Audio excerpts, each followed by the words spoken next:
Oke, selamat siang teman-teman. Ketemu lagi kita di pertemuan ke-13 statistika kali ini. Nah, pertemuan ke-13 ini adalah rangkaian terakhir dari UJT yang menggunakan SPSS gitu. Yakni hari ini kita akan belajar tentang bagaimana menganalisa UJT dengan SPSS yang jenisnya itu paired sample t-test atau UJT sampel yang berpasangan gitu ya. Nah, langsung saja kita akan belajar bagaimana menganalisa itu. Kita buka materinya, kita langsung ke materi. Materi kali ini pertemuan ke-13 ada 2 indikator yang harus kita capai, yakni yang pertama, indikator yang pertama adalah ini.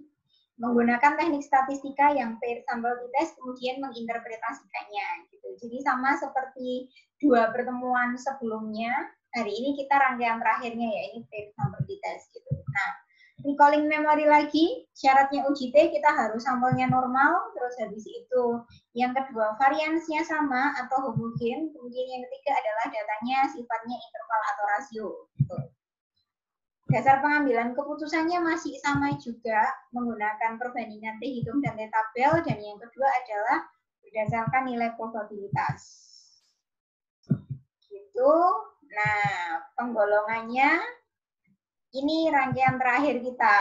Rangkaian terakhir kita di statistika 1. One sample t-test sudah kita pelajari di pertemuan ke-11, independen sudah kita pelajari di pertemuan minggu lalu, pertemuan ke-12, dan terakhir kita belajar ini. Paired sample t-test di pertemuan ini gitu. Nah, recalling memory lagi, paired sample t-test digunakan untuk apa sih? Digunakan untuk membandingkan mean dari sampel yang berpasangan atau sampelnya itu dari yang berasal dari satu populasi. Jadi satu populasi ada sampel 1 dan sampel 2. Masih ingat tangan ini? Kalau one sample t-test, satu populasi, satu sampel kemudian dibedakan. Kalau independen sampel t-test adalah 2 populasi, 2 sampel kemudian dibedakan. Kalau paired sample t-test adalah 1 populasi, 2 sampel. Sampel sebelum dan sampel sesudah. Ini yang dibedakan. Apakah ada perbedaan dari kedua sampel ini? Gitu ya. Kita langsung ke contoh soalnya. Contoh soalnya masih sama seperti yang manual, yakni seorang peneliti ingin mengetahui efektivitas sentre-terapi terhadap tingkat kepercayaan diri anak panti asuhan. Ia memilih 10 anak panti asuhan untuk dijadikan sampel penelitian. Peneliti melakukan pengukuran skor kepercayaan diri pada sampel penelitian sebelum dan setelah diberikan sentre. Kemudian hasilnya before after-nya begitu. Dan mari kita lakukan penyelesaiannya. Penyelesaiannya masih sama, tahap 1 kita membuat hipotesis, tahap kedua kita menentukan analisisnya apa, dan tahap 3-nya kita membuat tingkat kepercayaannya, dan yang keempat, kriteria uji hipotesisnya kita menggunakan 2, yakni perbandingan T hitung dengan T tabel dan nilai probabilitas. Gitu. Dan mari kita ikuti langkah-langkahnya. Kita bagi layar ini menjadi 2 lagi, seperti pertemuan biasa yang 2 pertemuan sebelumnya. Kemudian kita buka program SPSS-nya.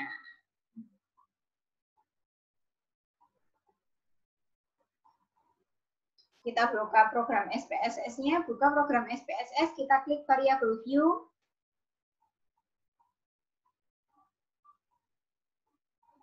Kita klik variable view, terus habis itu kita ketikkan before dan after.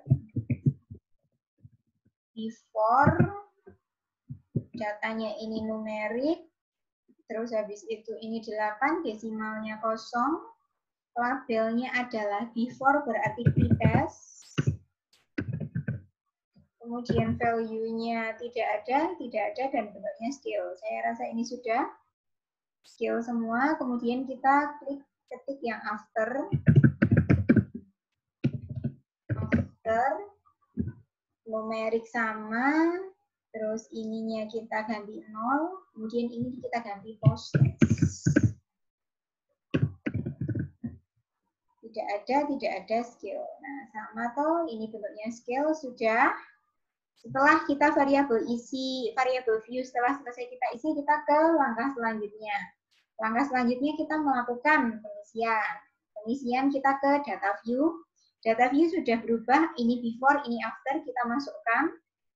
Ini 35, 38, di before-nya 25, 40, 37, 35, 41, 33, 33. Oke, kemudian di after kita ketikkan 43, 40, 30, 45, 42, 38, 37, 42, 35, 38. Dan kita pastikan angka yang kita masukkan benar.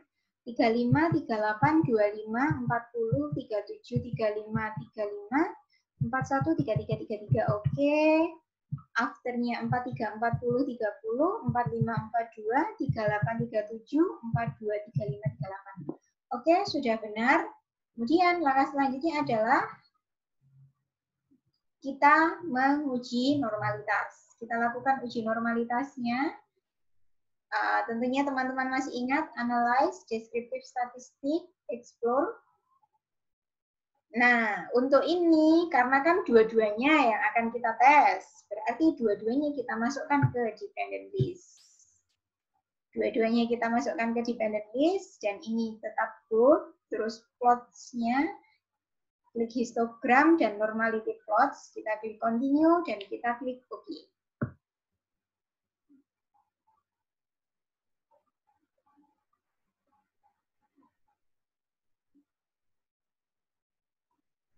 Tunggu hasilnya.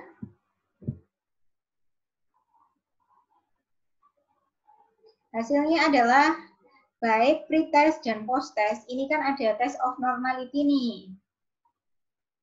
Baik yang pretest maupun posttest. Nah, yang pretest signifikansinya 0,02, yang posttest juga 0,02, yang Kolmogorov, yang Shapiro, yang pretest 0,231, yang posttest 0,7. Nah, berarti dari sini kita bisa menyimpulkan bahwa semua nilai signifikansi baik pretest maupun posttest dari Kolmogorov, Smirnov, dan Shapiro-Wilk itu sama-sama lebih dari 0,05 semua. Berarti data dari sini adalah data yang berdistribusi normal.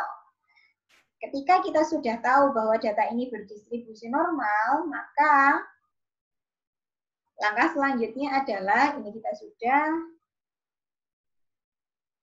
langkah selanjutnya adalah kita ke paired sample t-test-nya. Kalau ke paired sample t-test-nya, kita kembali ke analyze, kemudian ke compare mean, dan kita pilih ke paired sample t-test. Kemudian akan muncul kotak dialog ini. Nah, yang bagian pre-test kita masukkan ke variabel 1, dan yang bagian post-test kita masukkan ke variabel 2. Gitu. Oke, sudah. Habis gitu, kita klik option. Nah, di bagian option kita pilih angka intervalnya 95. 95 ini menunjukkan tingkat kepercayaannya kita. Karena kan kita pakai tingkat kepercayaan 95 dengan alfanya 0,05, berarti kita klik continue. Terus habis itu setelah kita klik continue, kita klik OK. Sudah.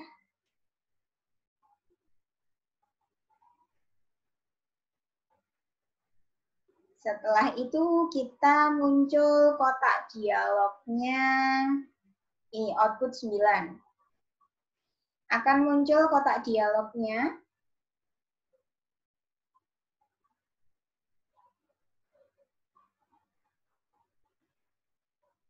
Ini t-testnya, paired sample t-testnya.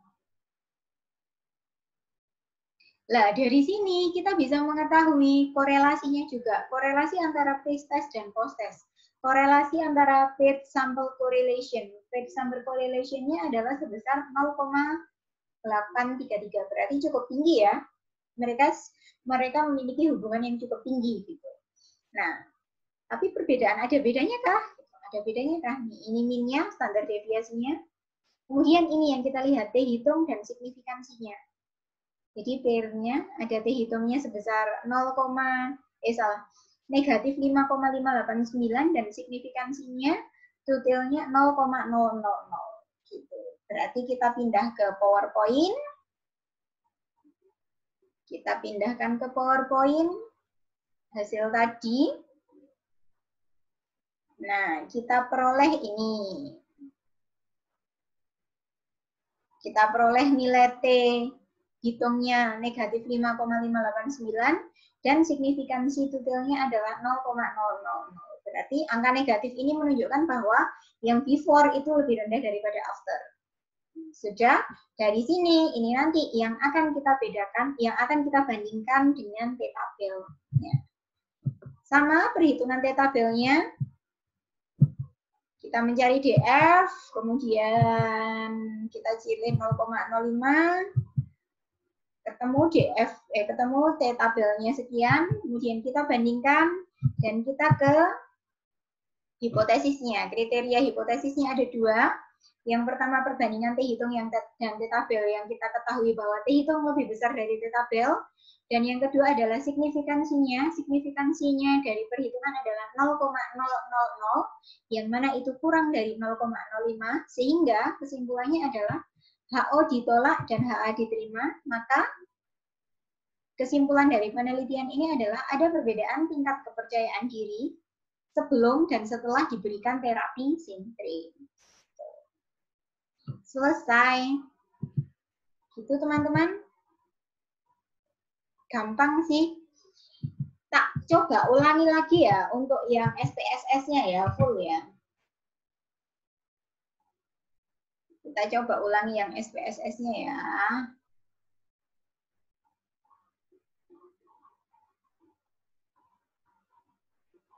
Nah, kita coba ulangi SPSS-nya. SPSS-nya kan gini.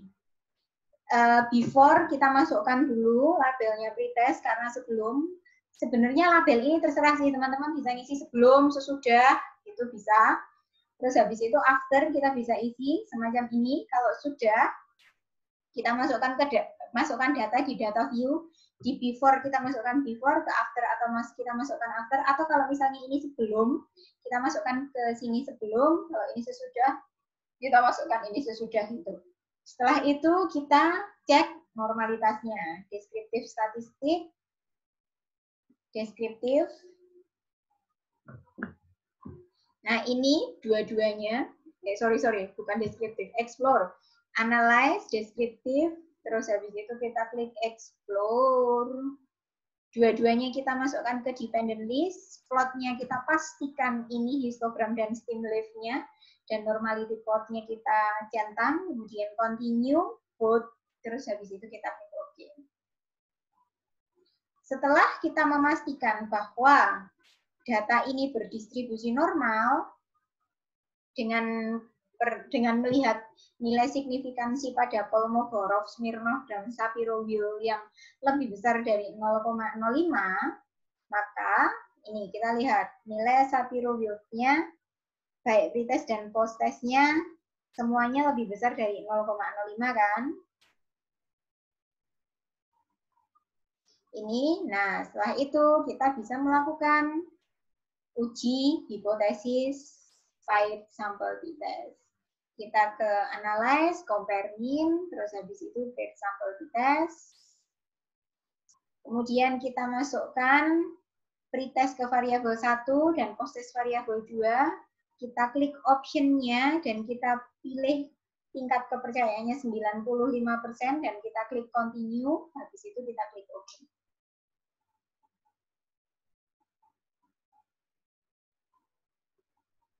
Kemudian kita buka kotak dialog output-nya.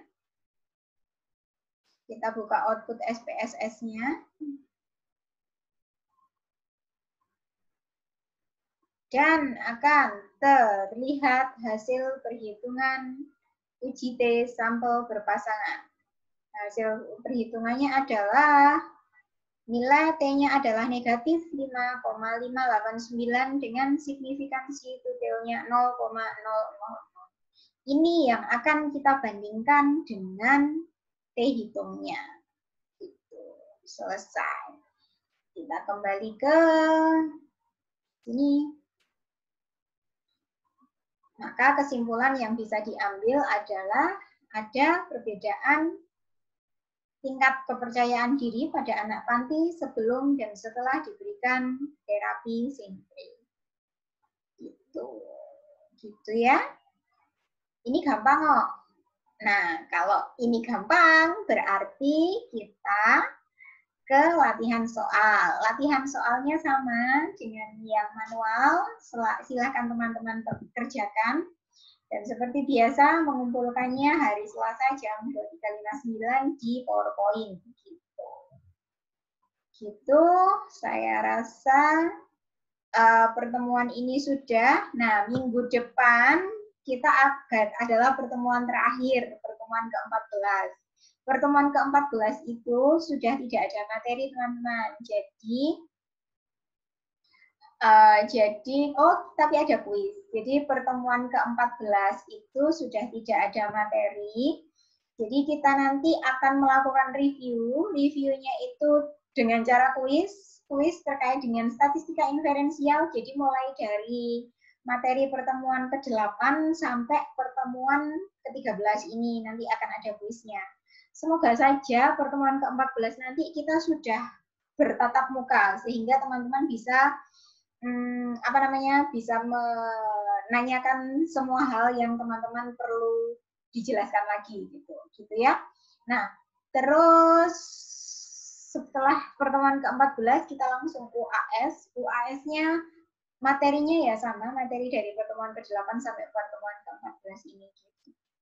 Itu kalau misalnya teman-teman ada yang mau ditanyakan, jangan sungkan-sungkan WA saya.